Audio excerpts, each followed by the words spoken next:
വളരെ നമ്മളെയൊക്കെ ഞെട്ടിക്കുന്ന തരത്തിലേക്ക് ഇവിടുത്തെ ആളുകളുടെ ഒരു എണ്ണം ഉണ്ടാകുമായിരുന്നു എന്നുള്ളതാണ്.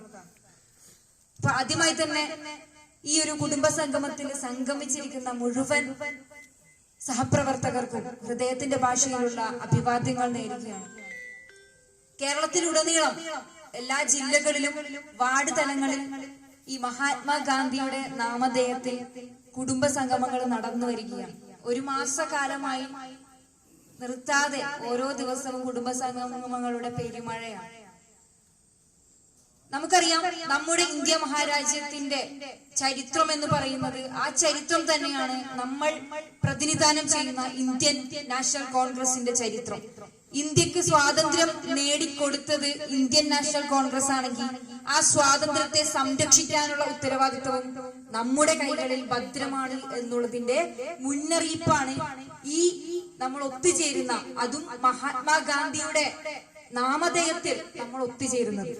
അതുകൊണ്ട് നമ്മളാണ് ഈ പറയുന്ന നമ്മുടെ കൈകളിൽ നിന്ന് നഷ്ടമായി കൊണ്ടിരിക്കുന്ന, നമ്മളൊക്കെ സ്വപ്നം കാണുന്ന, നമ്മുടെ പൂർവികർ സ്വപ്നം കണ്ടിരുന്ന ഇന്ത്യയെ വീണ്ടെടുക്കേണ്ടത് എന്നുള്ള ഉത്തമ ബോധ്യം, അത് നമ്മൾ ദിവസം തോറും നമ്മൾ അത് ആ ഓർമ്മ പുതുക്കിക്കൊണ്ടിരിക്കണം. അങ്ങനെ ഓർമ്മ പുതുക്കുന്നതിനോടൊപ്പം അതിനുള്ള ശ്രമങ്ങൾ നമ്മൾ നടത്തണം എന്നുള്ളതിന്റെ കൂടി ഓർമ്മപ്പെടുത്തലാണ് ഓരോ കുടുംബ സംഗമങ്ങളും ഇതുപോലെയുള്ള കൂടിച്ചേരലുകളും. കാരണം 2014 വരെ ഇന്ത്യ മഹാരാജ്യം ഈ ഇന്ത്യൻ നാഷണൽ കോൺഗ്രസിന്റെ കൈകളിൽ എത്രമാത്രം ഭദ്രമായിരുന്നു അത് മനസ്സിലാകുന്നത് നമുക്ക് ഈ അവസരത്തിലാണ്. 10 വർഷക്കാലമായിട്ട് നമ്മുടെ ഇന്ത്യയുടെ അവസ്ഥ ഒരു മാലയിൽ കോർത്ത മുത്തുമണികളെ പോലെ സമത്വത്തോടും സഹോദരത്തോടും സന്തോഷത്തോടും കൂടി ഒരു തരത്തിലുള്ള വിവേചനങ്ങളും കൂടാതെ ജീവിച്ചു പോന്നിരുന്ന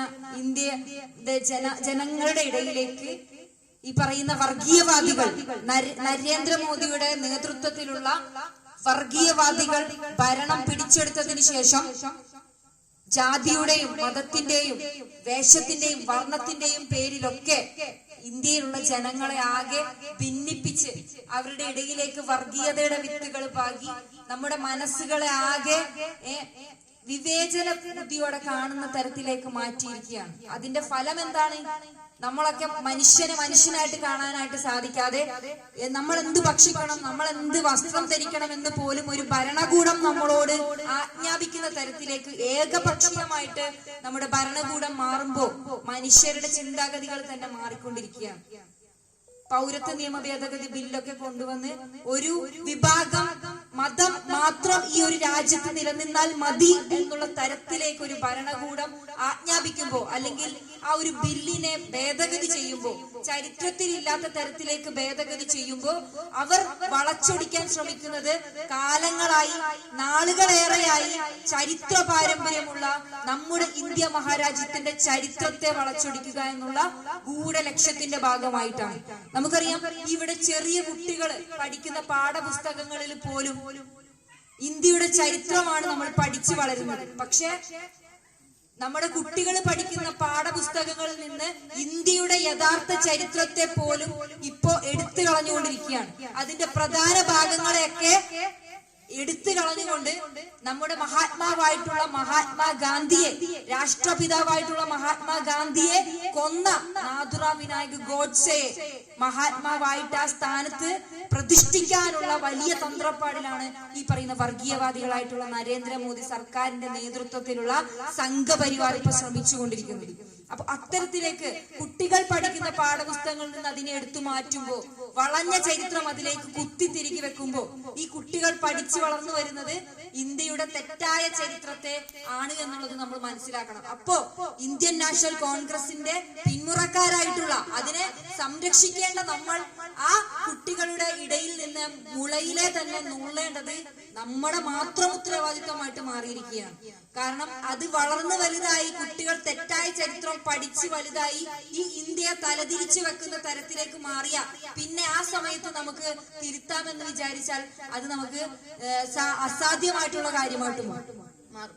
അപ്പൊ അത്തരത്തില് നമ്മുടെ കേന്ദ്രത്തിലെ ഭരണം നമ്മളെയൊക്കെ ഭരിച്ചു മുടിച്ച് ഒരുപാട് ഗ്യാരണ്ടികളൊക്കെ വീട്ടമ്മമാർക്കും ഇവിടെ ഇരിക്കുന്ന സാധാരണക്കാരായിട്ടുള്ള ജനങ്ങൾക്കൊക്കെ ഒരുപാട് ഗ്യാരണ്ടികൾ നിരത്തി വെച്ചുകൊണ്ട് അധികാരത്തിൽ വന്നതാണ്. മൻമോഹൻ സിംഗിനെ ഇങ്ങനെ തട്ടി മാറ്റിയിട്ട് ഗ്യാരണ്ടികളുടെ ബലത്തില് അധികാരത്തിൽ വന്ന നരേന്ദ്രമോദി സർക്കാരാണ്.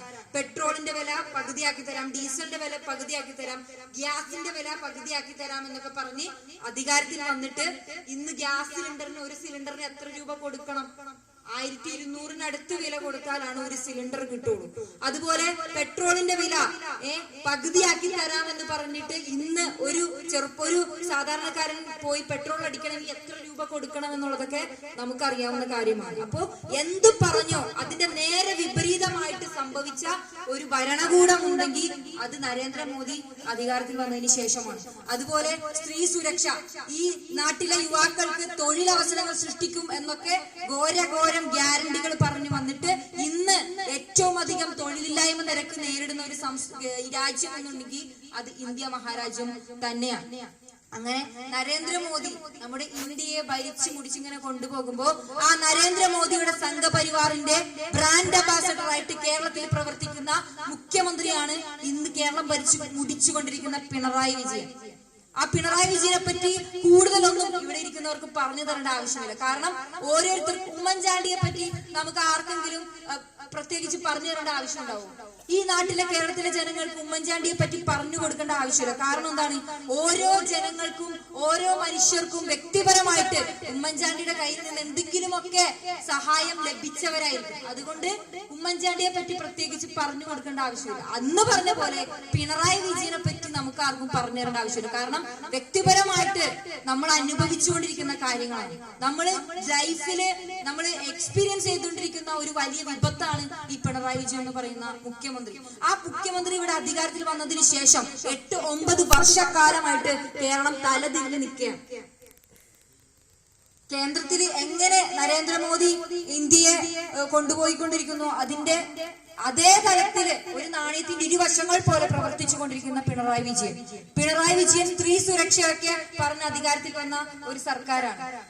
വനിതകൾക്ക് വേണ്ടി വനിതാ മതിലൊക്കെ കെട്ടിപ്പൊക്കി അധികാരത്തിൽ വന്നതാണ്. ഇന്ന് സ്ത്രീകളുടെയൊക്കെ കേരളത്തിലെ അവസ്ഥ എന്താണെന്ന് ചോദിച്ചാൽ ഈ തെരുവിലൂടെ വലിച്ചിഴക്കുന്ന ഒരു തെരുവ് പട്ടിയുടെ വില പോലും ഈ നാട്ടിലെ കേരളത്തിലെ സ്ത്രീകൾക്കില്ല എന്നുള്ളതിന്റെ വ്യക്തമായ ഉദാഹരണമാണ്. സെക്രട്ടേറിയറ്റിന്റെ മുന്നില് പോയി കഴിഞ്ഞാൽ മനസ്സിലാകും. നിങ്ങൾക്കൊക്കെ അറിയാം ഈ നാട്ടിലെ ആശാ വർക്കർമാര് എന്തുമാത്രം പ്രാധാന്യം അർഹിക്കുന്ന ഒരു വിഭാഗമാണ് എന്നുള്ളത്. ഇവിടെ കൊറോണ പോലുള്ള മഹാമാരികളൊക്കെ നമ്മുടെ കേരളം നേരിട്ടപ്പോ ആ കൊറോണ കാലത്ത് ഇവിടുത്തെ ഡോക്ടർമാരും നഴ്സുമാരും അടക്കമുള്ളവർ ഇവിടെ ആതുര സേവന രംഗത്ത് നമ്മുടെയൊക്കെ കൊറോണ കാലത്ത് നമുക്കൊക്കെ നമ്മുടെ ബന്ധുക്കളുടെ വീട്ടിലേക്ക് പോലും കടന്നു ചെല്ലാൻ പറ്റാത്ത തരത്തിലേക്ക് നമ്മുടെ അവസ്ഥ അങ്ങനെയായിരുന്നു. ഒന്നും നമ്മുടെ ബന്ധുക്കൾ ആരെങ്കിലും മരിച്ചാൽ പോലും ആ ശവസംസ്കാര ചടങ്ങിൽ പോലും നമുക്ക് കൃത്യമായിട്ട് പങ്കെടുക്കാൻ പറ്റാത്ത ഒരു സ്ഥിതിവിശേഷമാണ് കൊറോണ കാലത്ത് ഉണ്ടായത്.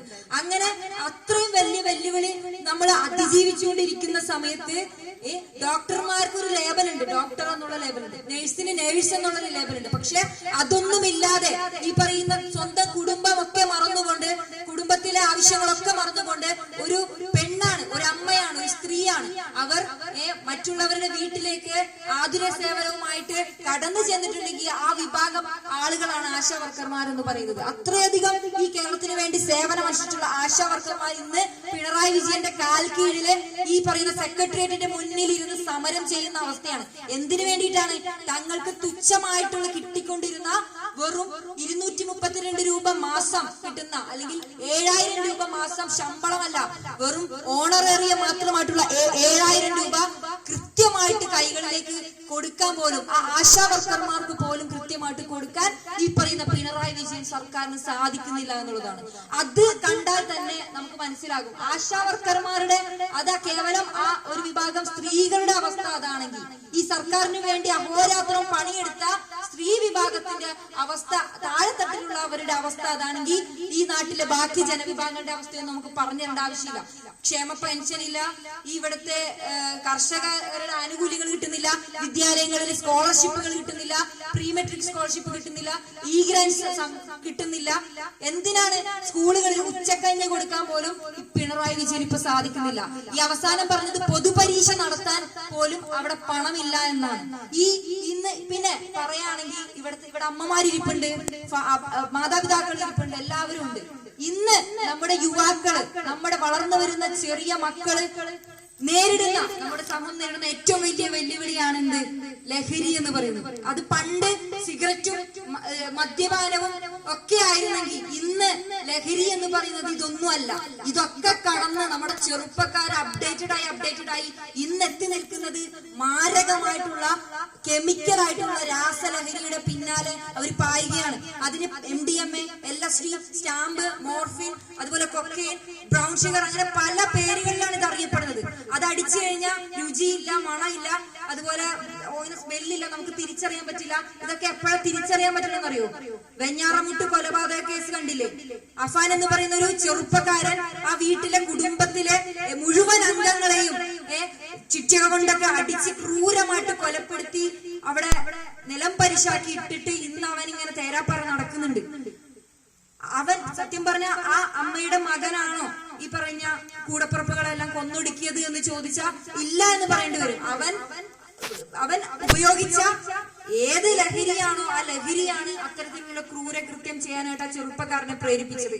അതുപോലെ കോഴിക്കോട് താമരശ്ശേരിയിലെ ഷഹബാസ് എന്ന് പറയുന്ന വെറും 15 വയസ്സ് മാത്രം പ്രായമുള്ള ഒരു ചെറുപ്പക്കാരന് 10ാം ക്ലാസ്സിൽ ഇപ്പോ ഈ മക്കളെയൊക്കെ പോലെ SSLC പരീക്ഷ എഴുതേണ്ട ഒരു പാവപ്പെട്ട ചെറിയ കുട്ടിയാണ്.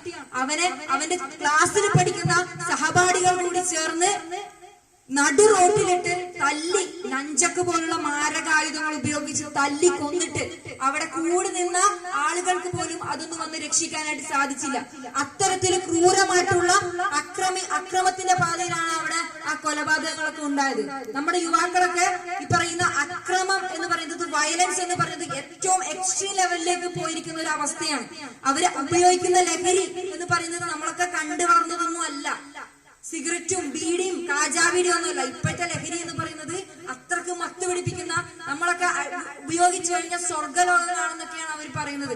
അത്തരത്തിലേക്ക് അവരെ അടിമപ്പെടുത്തി കളഞ്ഞിരിക്കുകയാണ് ഈ പറയുന്ന നമ്മുടെ സർക്കാർ. അതിന് ഏറ്റവും വലിയ ഉത്തരവാദിയാണെന്ന് വേണം പറയാൻ. കാരണം നമ്മുടെ UDF സർക്കാർ ഭരിക്കുന്ന കാലത്ത് ഈ പറയുന്ന മദ്യത്തെ ഘട്ടം ഘട്ടമായിട്ട് ഇല്ലാതാക്കണം എന്ന് പറഞ്ഞുകൊണ്ട് നമ്മൾ മുമ്പിലേക്ക് വന്നപ്പോ അതിനെയൊക്കെ